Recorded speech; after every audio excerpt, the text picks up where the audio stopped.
प्यारे बच्चों, मैं आपसे बात कर रहा हूँ कक्षा 12 हिंदी विषय के पाठ्यक्रम के बारे में। हिंदी विषय के अंतर्गत बोर्ड परीक्षा में पूछे जाने वाले प्रश्न पत्र के अंक विभाजन के बारे में।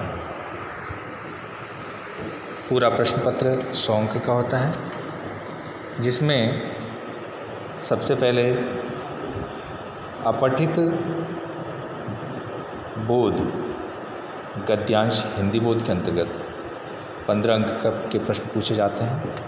ख खंड के अंतर्गत रचनात्मक लेखन एवं जनसंचार माध्यम, अभिव्यक्ति और माध्यम के अंतर्गत प्रिंट माध्यम, संपादकीय, रिपोर्ट, आलेख, फीचर लेखन से संबंधित 20 अंक के प्रश्न पूछे जाते हैं।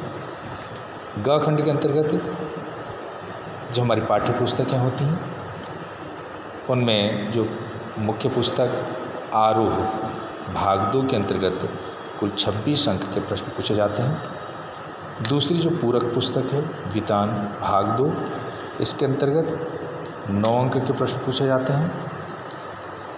घ खंड के अंतर्गत संस्कृत अपठित बोध 10 अंक के प्रश्न पूछे जाते हैं।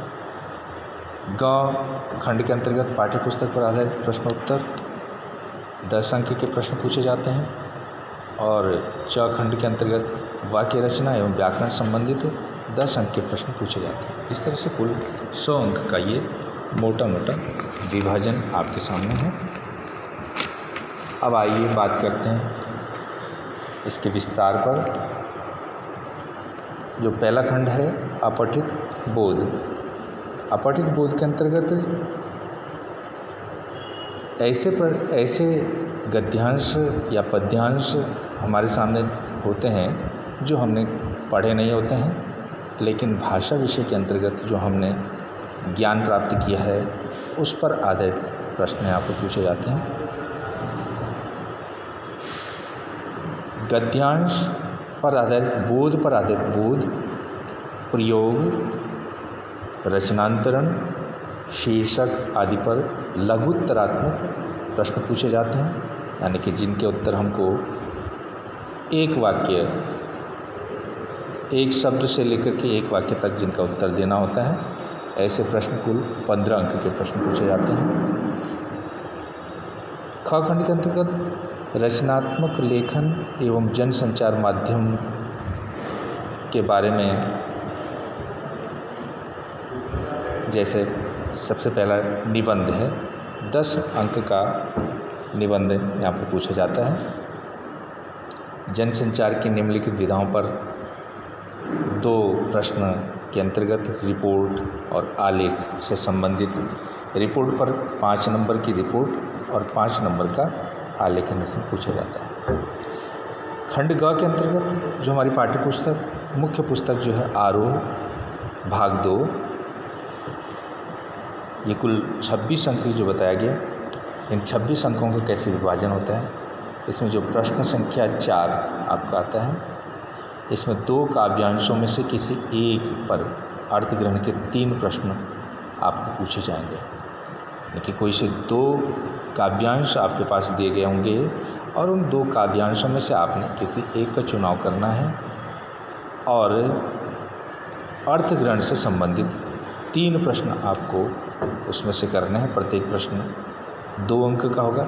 इस तरह से 2 2 2 करके 6 अंक का कुल ये वाला प्रश्न होगा। इसके बाद 5वां भाग जो होता है प्रश्न संख्या 5, इसके अंतर्गत काव्यांश के कोई एक काव्यांश के सौंदर्य बोध पर 2 प्रश्न आपको दिए जाते हैं। प्रत्येक प्रश्न यहाँ पर भी 2 अंक का होता है। इस तरह से कुल 4 अंक का ये होता है। 6वां प्रश्न कविता की विषय वस्तु पर आधारित होता है, जिसमें कोई 3 प्रश्न आपको कुल दिए होते हैं। 3 में से आपको कोई 2 प्रश्न करने होते हैं और इनका जो उत्तर लघुत्तरात्मक प्रश्न है, जिसका एक वाक्य से लेकर के 4 या 5 वाक्य तक आपका हो सकता है। प्रत्येक प्रश्न 2 अंक का होता है और कुल 4 अंक का होता है। 7वां प्रश्न, आपके पास 2 गद्यांश दिए जाएंगे। आपने जो पाठ पढ़े हैं उन पाठों पर आधारित ही, और अर्थग्रहण संबंधी इसमें 3 प्रश्न आपको दिए जाएंगे, जो कि आपको 2 अंक का एक होगा, कुल 6 अंक का ये गद्यांश पर आधारित अर्थग्रहण से संबंधित 3 प्रश्न आपको करने हैं। 8वां प्रश्न, पाठों की विषय वस्तु पर आधारित 3 में से 2 बोधात्मक प्रश्न आपको करने होते हैं। प्रत्येक प्रश्न 3 अंक का है, जो कुल 6 अंक का यह प्रश्न पत्र होता है। इसके बाद जो हमारी दूसरी पुस्तक है, इसको हम पूरक पुस्तक के नाम से भी जानते हैं, वितान भाग 2।